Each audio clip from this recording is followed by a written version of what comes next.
आयत, तुम प्लीज मेरी बात समझने की कोशिश करो। क्या समझू कंवल? तुम ये सोच भी कैसे सकती हो? तुमने मुझे कहा था तुम मुझे मेरा हक दिलाओगी। हाँ, मैंने कहा था, लेकिन मैं एक लॉयर हूँ और मैं ऐसा कोई भी स्टेप नहीं ले सकती जो लॉ से हटकर हो। तो मुझे सिर्फ यही रास्ता नजर आया है। लेकिन ये वो रास्ता नहीं है जो मैंने चुना है। तुम तो रेप की बात कर रही हो, लेकिन रेप हुआ ही नहीं, निकाह हुआ है। ठीक है कि जबरदस्ती का निकाह हुआ है, लेकिन निकाह हुआ है। There's a very fine line between it.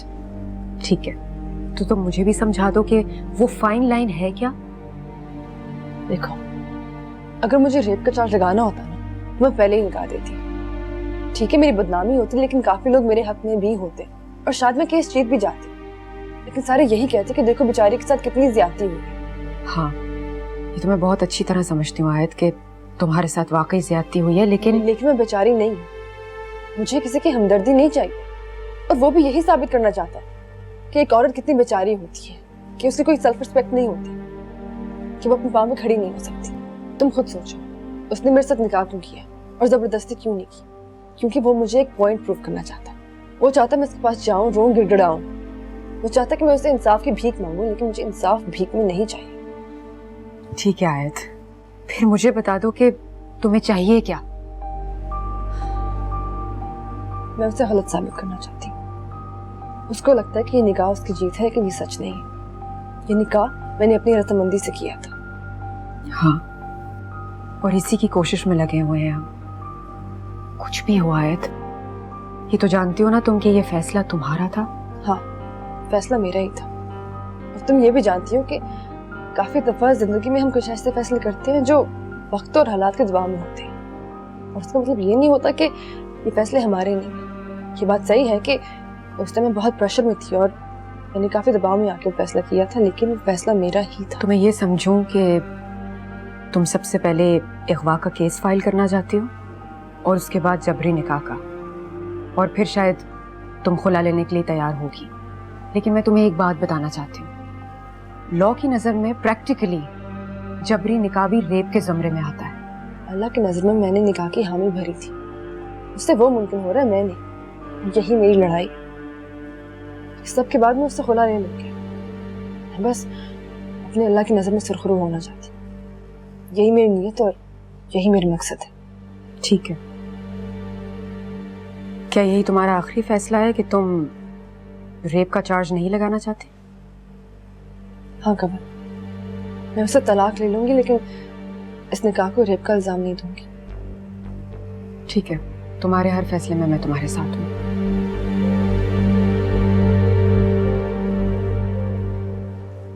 हाँ बताओ शिराजी। बात अब कोर्ट से आगे निकल गई है मैडम। क्या मतलब? बात अब कोर्ट की नहीं, बात अब इज्जत की है। रिस्पेक्ट? किसकी रिस्पेक्ट? वो लड़की रेप का चार्ज लगाने जा रही है और हमें उसका हल ढूंढना है। रेप? तुम्हारी करनी है जो मुझे भुगतनी पड़ेगी। नहीं मैडम, रिलैक्स रिलैक्स। किसी को किसी की करनी नहीं भुगतनी पड़ेगी। बस आप देखती जाएं कि मैं उस लड़की के साथ वो करूंगा कि वो ना तो दीन की रहेगी और ना ही दुनिया की।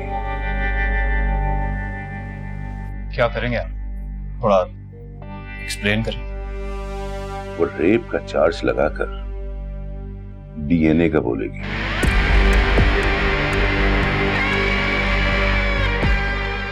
डीएनए मतलब आयत? हाँ वर खुदा, तुम क्या समझो कि वो ऐसे ही डीएनए का बोल देगी?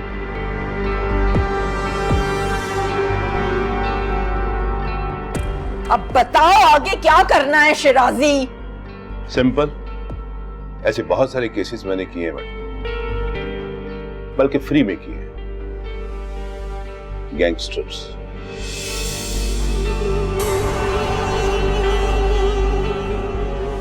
जानती हैं ऐसे लोगों को आप? क्या मतलब? बात अब अदालत की तो रही नहीं, ये मामला बाहर तय होगा। किसी गैंगस्टर से मदद लेनी होगी। वो 2-4 दफा उसे हाथ छात फेरेगा, फिर बात डीएनए की नहीं होगी। उसके बाद मैं कोर्ट में उसको वो जलील करूंगा कि उसे कैरेक्टरलेस साबित कर दूंगा। कैरेक्टरलेस तो खैर वो है ही। अच्छा है, दुनिया को पता चलेगा और उसको भी पता चलेगा कि बेगम नवाजिश से टक्कर लेने का क्या मतलब होता है। नहीं, आप लोग ऐसा कुछ भी नहीं करेंगे। क्या बोल रहे हो तुम?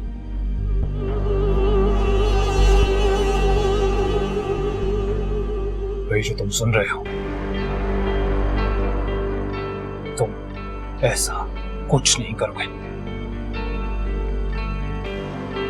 ना ही अदालत के अंदर और ना ही उसके बाहर। क्या मतलब? ये क्यों नहीं करेगा? क्या चाहते हो तुम? जो मैं चाहता हूं आपको समझा नहीं पाऊंगा, आप शायद समझ भी नहीं पाएंगी। और एक बात समझ लीजिए, अगर किसी ने आयत की तरफ गंदी नजर से देखा, उसको छुआ या उसे कैरेक्टरलेस साबित करने की कोशिश की, तो मैं उसे वहीं गाड़ दूंगा।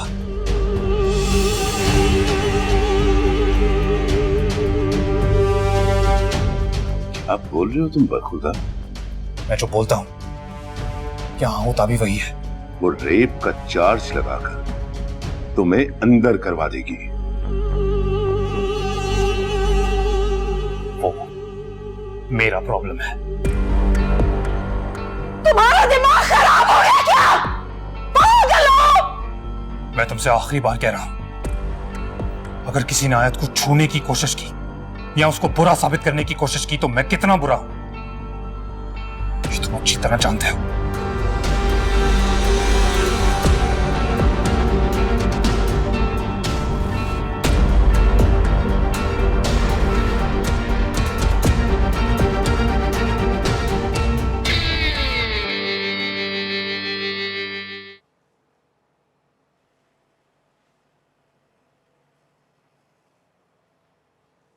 कैसी है भाभी? तुम कैसी हो? कैसी होंगी? मैं समझ सकती हूँ आयत, लेकिन मैं तुम्हारे भाई के आगे मजबूर हूँ। अपना ख्याल रखो। मन्नत कैसी है? कब मिला रही है मुझे दिखाएंगे तो सही ना, आखिर में उसी के लिए तो आई थी। आयत, असर ने मुझे सख्ती से मना किया है। उन्होंने तो ये भी कहा है कि अगर मैंने मन्नत को तुमसे मिलवाया तो वो मुझे छोड़ देंगे। भाई भी ना इतनी बड़ी बड़ी बातें इतनी आसानी से कर देते हैं। चले कोई बात नहीं, आप मेरी तरफ से उसे प्यार तो दे सकती हैं ना, आखिर कुछ तो हो उसकी।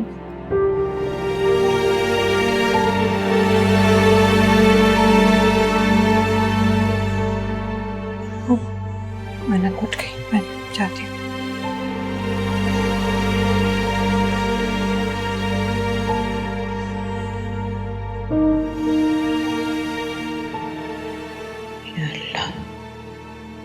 मेरी बच्ची पर रहम करना, उसकी जिंदगी तबाह होने से बचा लेना।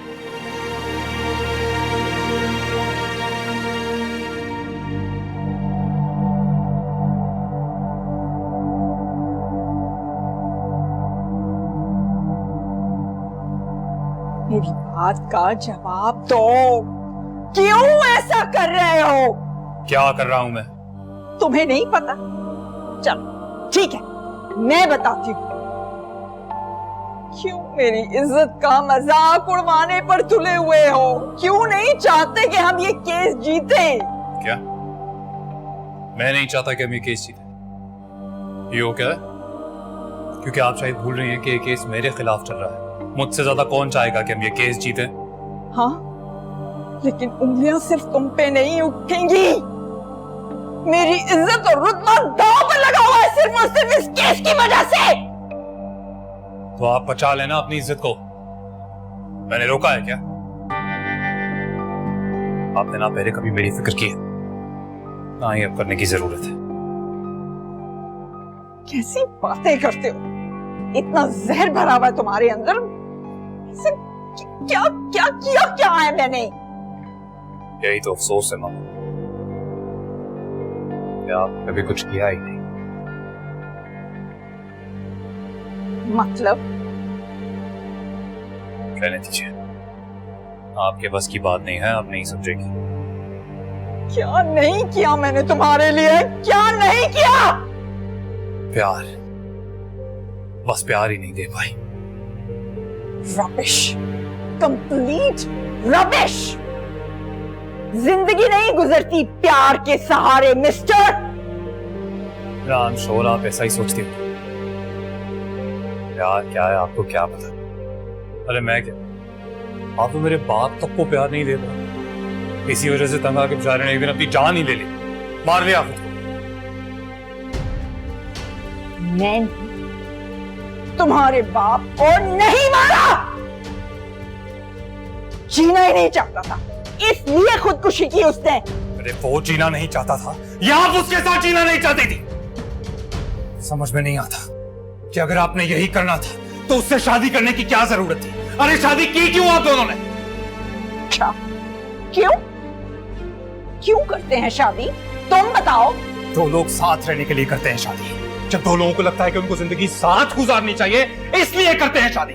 और आपने तो मेरे बाप का साथ इसलिए छोड़ दिया क्योंकि वो आपके स्टेटस को मैच नहीं करता था। वाह, वेल डन। चलिए छोड़िए, इस बारे में भी बात नहीं करते हैं। मुझे इतना ही बता दीजिए कि आपने मुझे मेरे बाप से दूर क्यों रखा? मैंने रखा तुम्हें दूर तुम्हारे बाप से? नहीं रखा। आपने तो मुझे मेरे बाप सोच के मरने के बाद भी दूर रखा, वरना कम से कम आज इस घर में कोई उसका नाम तो लेता। क्योंकि ये मेरा घर है मिस्टर वामेक, और यहाँ किसी बेतुके इंसान का जिक्र कभी नहीं होगा। हाँ तो ठीक है, मत लो ना। अरे आपने पहले कौन सा किसी की सुनी है जो आप सुन लोगी? पूरी जिंदगी अपनी तो करती आई हो आप। और आप जानना चाहती थी कि मैं ऐसा क्यों कर रहा हूं, क्यों अपनी जिद पे अड़ा हूं, तो उसकी वजह भी आप ही हो।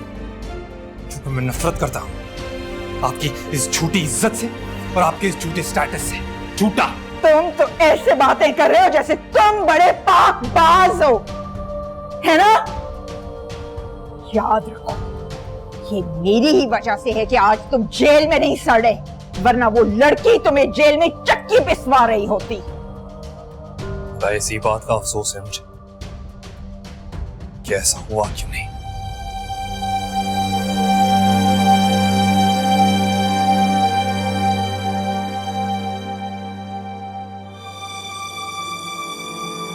It's driving me nuts.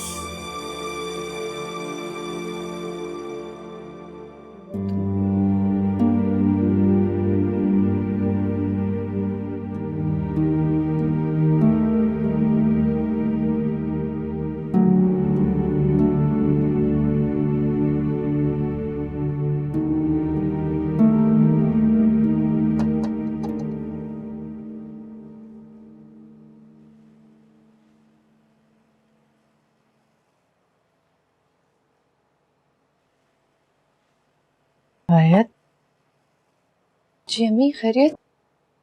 हाँ बैठो, मुझे तुमसे कुछ कहना है।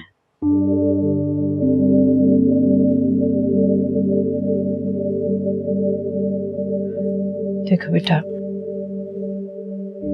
एक माँ होने के नाते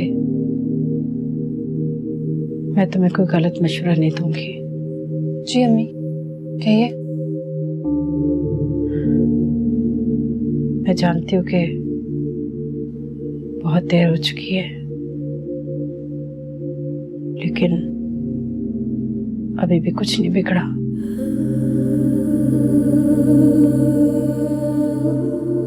हम इसे संभाल सकते हैं और ये तुम ही कर सकती हो बेटा। कैसे अम्मी? कैसे संभालूं? पहले बाप और भाई की इज्जत संभाल रही थी, वो तो संभाल ना सकी। क्या चाहती हैं आप? मैं चाहती हूँ कि तुम अपनी जिंदगी संभालो। मुझे तुम्हारे भाई और बाप की इज्जत से ज्यादा तुम्हारी जिंदगी अजीज है बेटा।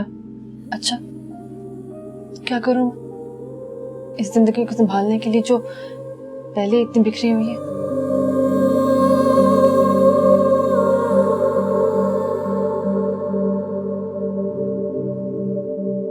तुम अबॉर्शन करवा लो बेटा। देखो बेटा, जिंदगी की लड़ाई में इंसान को अपना आप नहीं खोना चाहिए। मैं जानती हूँ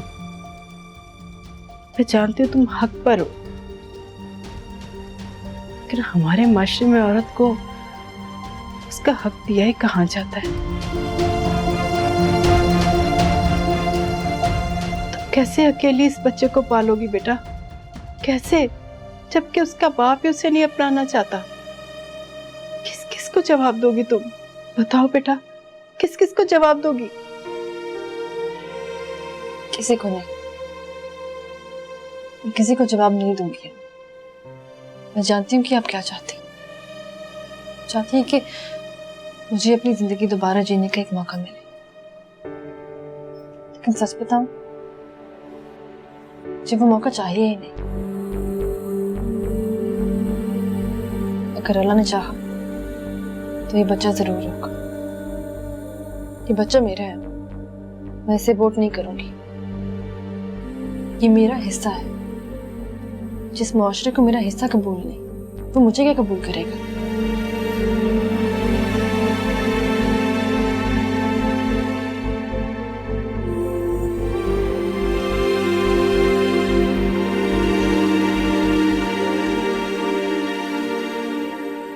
अम्मी के घर जाओगी तुम? जी, शाम तक आ जाऊंगी। सलमान से तो मिलोगी? समझा देना उससे। क्या समझा दूं? यही कि आयत से मिलना जुलना छोड़ दे। रात रात को उसे घर छोड़ने आता मुझे बिल्कुल पसंद नहीं, समझी? नहीं, अगर आपको रोकना है तो आयत को रोकिए। वैसे भी सलमान पर नहीं चलती मेरी। क्या मतलब है नहीं चलती तुम्हारी? हाँ, क्या तुम नहीं जानती वो क्यों कर रहा है ये सब? हमारी बर्बादी का तमाशा देख रहा है वो। आपकी बर्बादी का तमाशा नहीं, कोर्ट में केस आयत लेकर गई थी, सलमान नहीं। वैसे भी आपने उसके साथ जो कुछ किया है, उसके बाद मेरा कुछ बोलने या करने का हक नहीं बनता। मुझे समझ नहीं आ रही, तुम्हें मेरी बात समझ क्यों नहीं आ रही है? समझना होगा, समझ जाऊंगी। आपको अगर सलमान से मसला है, आप खुद जाकर बात करें उससे, मैं नहीं कर सकती।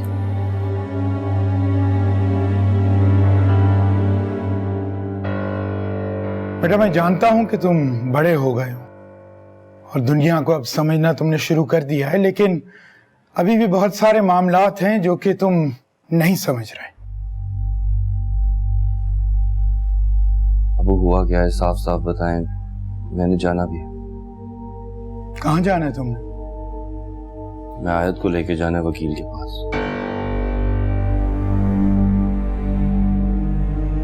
तुम जानते हो ना कि आयत और तुम्हारी बहन का क्या रिश्ता है?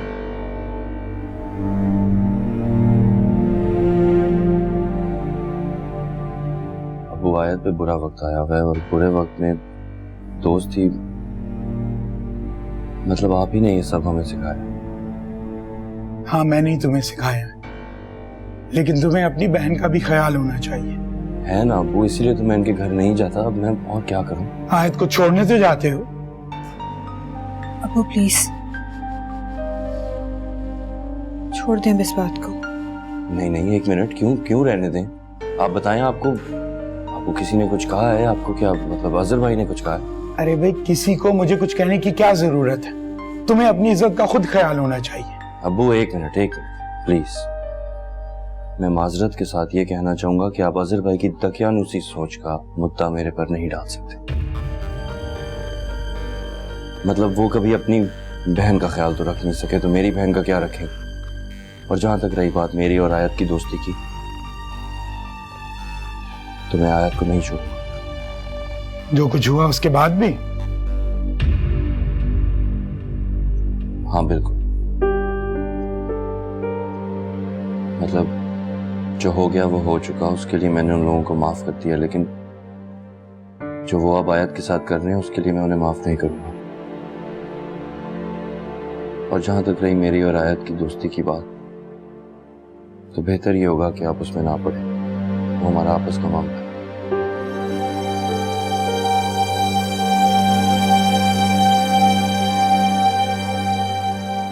मैं चलता हूं।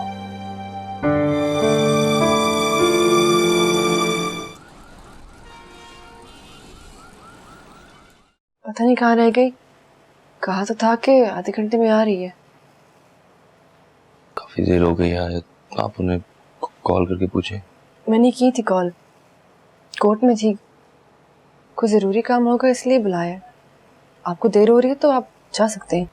नहीं नहीं, मुझे देर नहीं हो रही, ठीक है।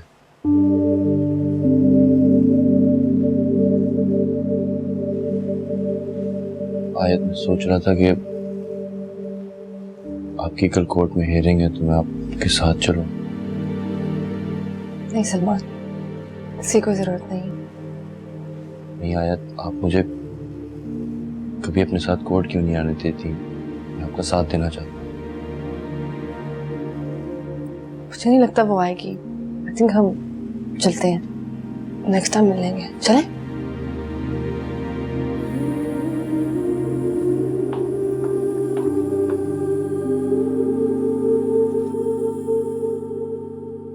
मैं माजरत चाहता हूँ आयत, मुझे पता है आप मेरे बार बार सवाल पूछने से काफी चिढ़ जाती हैं, लेकिन आप मेरे से नाराज मत हो प्लीज। आखिर तुम चाहते क्या? तुम बाकी की तरह मुझे मेरे हाथ से क्यों नहीं छोड़ देते? क्या मतलब है? तुम बाकी की तरह क्यों नहीं हो सलमान? क्यों कर रहे हो मेरे साथ हमदर्दी? क्यों साथ दे रहे हो मेरा? सारे ही मेरे खिलाफ हैं अब। क्योंकि आप मुझे बहुत अजीज हैं आयत, और चाहे सारी दुनिया भी आपके खिलाफ हो जाए उससे कोई फर्क नहीं पड़ता, बस आप मेरे खिलाफ मत हो। सॉरी सलमान, मुझे पता नहीं क्या हो जाता है। जितनी मदद तुमने मेरी की उतनी किसी ने भी नहीं की। उसकी वजह चाहे जो भी हो, मैं हमेशा याद रखूंगी। Thank you very much. अगर आप वजह जान के याद रखेंगी तो मेरा भी दिल खुश हो जाएगा आयत। और वजह वही है जो मैं आपको हमेशा से बताता आ रहा हूँ, मैं आपको बहुत चाहता हूँ।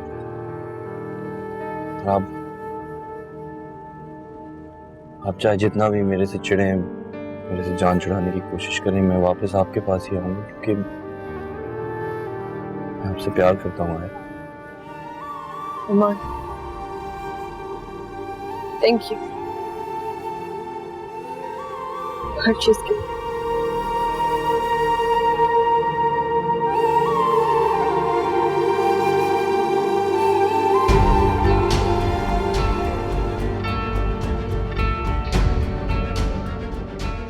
कल तक जिस पहचान ने आपकी जान ली थी बाबा, मैं उस पहचान को, उस नाम को खत्म करने जा रहा हूं।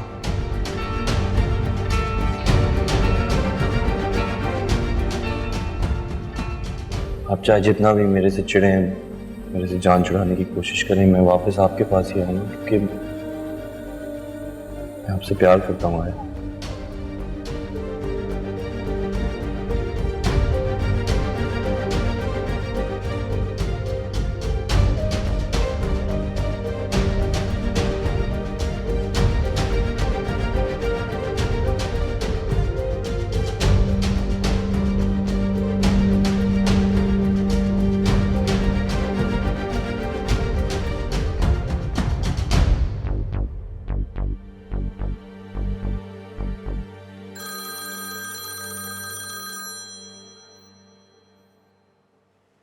हेलो। कैसी हो आयरन मैन?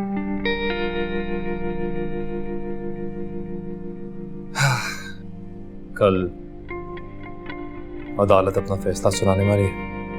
मैं भी जानती हूँ कि फैसला क्या होगा, लेकिन मैं हार नहीं मानने वाली। जानता तुम पर पूरा यकीन भी है, इसलिए कल मैंने अदालत के फैसले के बाद शाम 3 बजे एक प्रेस कॉन्फ्रेंस रखी है। और तुम ना आए तो वहां आना मत भूलना। क्या है ना,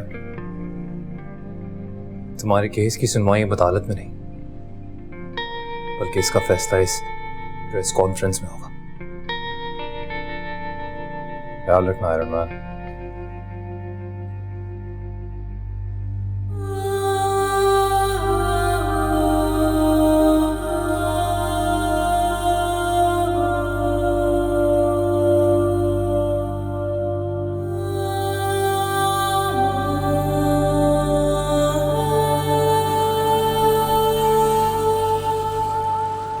अदालत ने इस केस के तमाम मुंदरजात का बगौर जायजा लिया है, जिसके बाद ये अदालत इस नतीजे पर पहुंची है कि प्रोसिक्यूशन और पुलिस दोनों ही मुल्जिम वामिक पर लगाए गए इल्ज़ामात साबित करने में नाकाम रही है और किसी भी गवाह या एविडेंस को पेश नहीं कर सकी।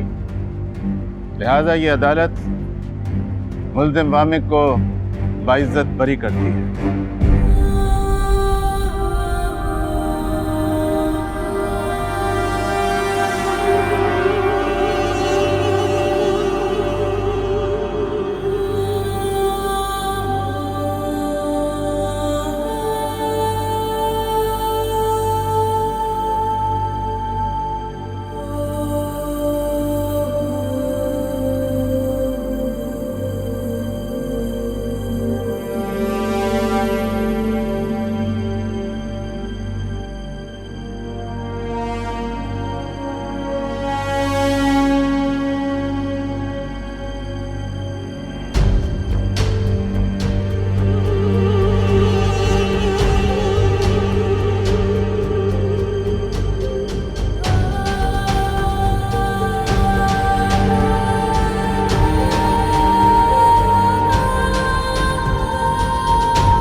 क्या कहा उसने आयत? यही कि फैसला अदालत नहीं, प्रेस क्लब करेगा। आप सब सोच रहे होंगे कि इस प्रेस कॉन्फ्रेंस की वजह शायद ये है कि अदालत ने मुझे बाइज्जत बरी कर दिया और मैं सेलिब्रेट करना चाहता है ना, पर ऐसा है नहीं। बहुत सारे इल्जाम लगे,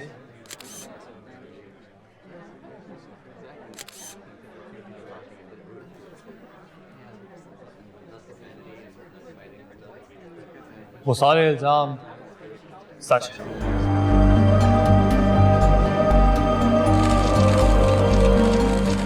मैंने ही उसे अफवाह किया। अगर ये सब बातें सही तो आपने केस क्यों किया? आपने ऐसा क्यों किया? ये सब करने के पीछे आपका क्या मकसद था और क्या आप हमें बता सकते हैं आपने उन्हें कहाँ रखा था? आयत को अगवा करके मैंने एक पुरानी फैक्ट्री में रखा और वहां उससे निकाह भी किया। बड़ा एक खुशखबरी, आयत मेरे बच्चे की मां बनने वाली है। जानता हूं इस वक्त आप सब एक ही सवाल पूछना चाहते हैं, क्या आखिर ये सब कुछ मैंने किया तो किया क्यों? जवाब है मेरे पास, पर आप लोगों को समझा नहीं पाऊंगा। मेरा एक वजह यहां पर आना कि मैं आपकी सोसाइटी को थोड़ा एक्सपोज करना चाहता हूं। अजीब है ना हमारा यहाँ का कानून, और उससे भी अजीब है हमारे यहाँ का system. Women's bill, anti rape bill, ये बिल, वो बिल। तो जब इंसाफ का टाइम आया तो जा जाके किसी और को मिल। मेरे वकील हैं शिराजी साहब, बड़े जाने माने वकील हैं, आप सब भी जानते ही हैं। सारे वकीलों की जान जाती है उनसे।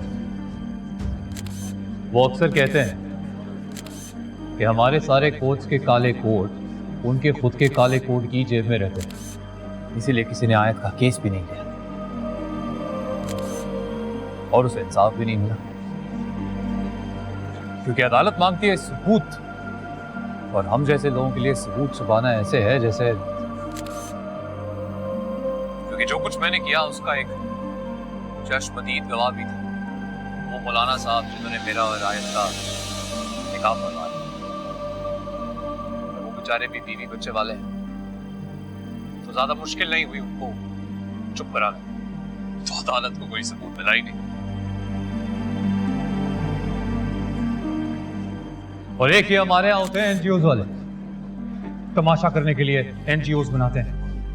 मेरी माँ जी है, मेरी खुद की मामा, उनकी भी एक एनजीओ है। कहने को तो जगह जगह मोर्चे निकालते रहते हैं, एहतजाज करते रहते हैं, पर इस बार जब मेरी मामा का खुद का नाम आया तो चुप।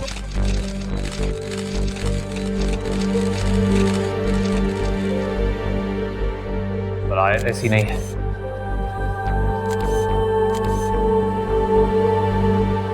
पहली बार जब मैं आयत से मिला था तो बदतमीजी की थी मैंने, और उसने सबके सामने मेरे कान के नीचे बजा दिया। इतना सा भी हिसाब नहीं रखा। मुझे लगा लड़की में दम, बड़ी हिम्मत। जिस लड़के को यूनिवर्सिटी में कोई घूर के देख भी नहीं सकता उसको थप्पड़ ही मार दिया। और फिर उसके बाद जितना कुछ भी बुरा हुआ वो मैंने किया, उसने नहीं। वो तो बहुत ही ब्रेव, प्रिंसिपल्ड लड़की है, असूलों की पक्की। जितने भी इल्जाम मुझ पर लगाए गए वो सच थे, और आयत के साथ अदालत में जो भी हुआ वो गलत था।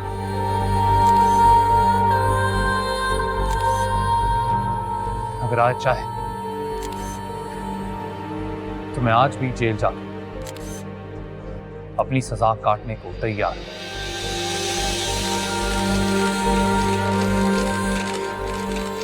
मैं चाहता हूं कि एक बार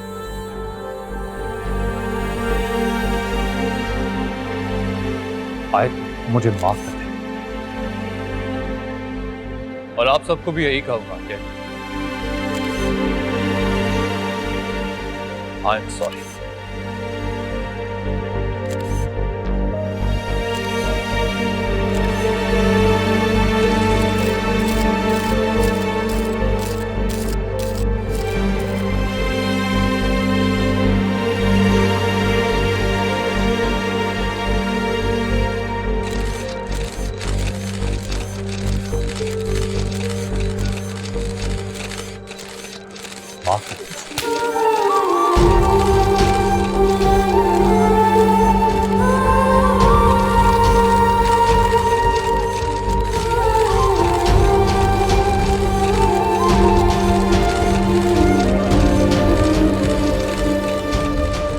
आयत केस में एक नई पेशरफ्त। मुल्जिम वामिक के भरी दुनिया के सामने आयत को अगवा करके जबरी निकाह और जबरी ज्यादती के इकरार के बाद अदालत ने भी इस बात का इकरार किया है कि इस केस के अंदर इंसाफ के तकाजे नहीं पूरे हो सके, इसलिए अदालत ने सो मोटो एक्शन लिया है। मेरे पास ये ऑर्डर की कॉपी मौजूद है, जिसमें अदालत ने पुलिस से गुजारिश की है कि 6 रोज के अंदर अंदर मुल्जिम को अदालत में पेश किया जाए, और अदालत ने एयरपोर्ट हुकाम को भी एक नोटिस जारी किया है, जिसमें कहा गया है कि वामिक का नाम ECL लिस्ट में डाला जाए ताकि मुल्जिम मुल्क छोड़ के फरार ना हो सके। लगता है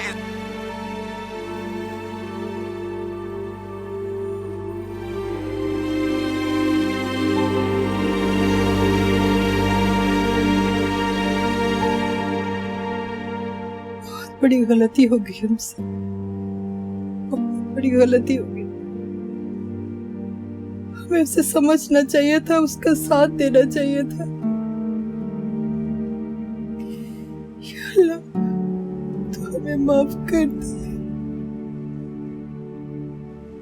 सिर्फ खुदा से नहीं,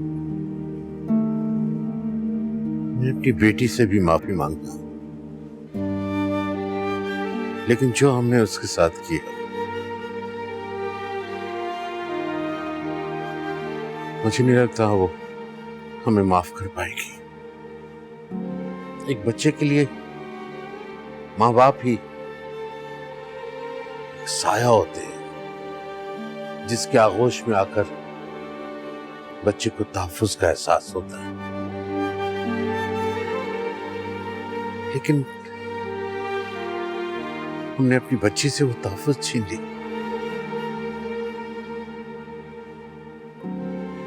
उसे तहफ्फुज देने और उसका साथ देने से इनकार कर दिया।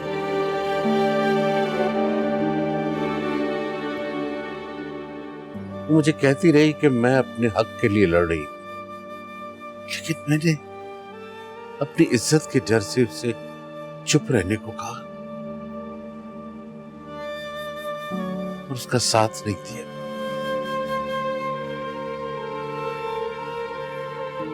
क्या एक अच्छे बाप को ऐसा करना चाहिए था?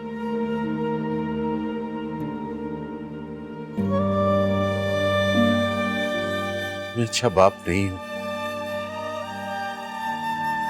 सारा कसूर मेरा है। मुझे उसका साथ देना चाहिए था। ये सच है, ये सच है कि हमने अपनी बेटी को नहीं समझा, उसे समझने में बहुत बड़ी गलती कर दी। लेकिन कोई भी माँ बाप अपने बच्चों का बुरा नहीं चाहते।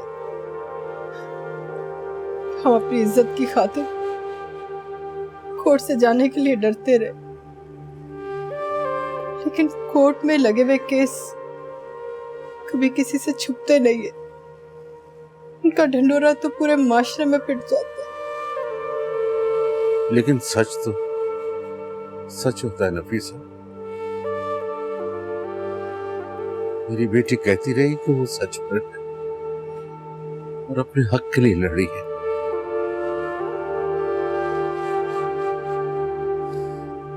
लेकिन हमने अपनी बेटी आयत की सच्चाई पे शक किया। ऐसा मत सोचे, इंशाल्लाह मेरे अल्लाह ने चाहा ना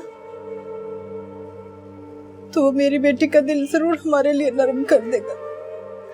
आप देखिएगा, इंशाल्लाह वो हमें माफ भी कर देगी और हमारे पास लौट भी आएगी, जरूर लौट कर आएगी। नहीं करेगी, वो अब मेरी सूरत तक नहीं देखेगी, नहीं देखेगी। कुछ वक्त जरूर लगेगा, लेकिन मुझे पूरा यकीन है कि मेरा अल्लाह उसका दिल हमारे लिए जरूर नरम कर देगा। हमारी बच्ची हमारे पास लौट आएगी, जरूर लौट आएगी इंशाअल्लाह।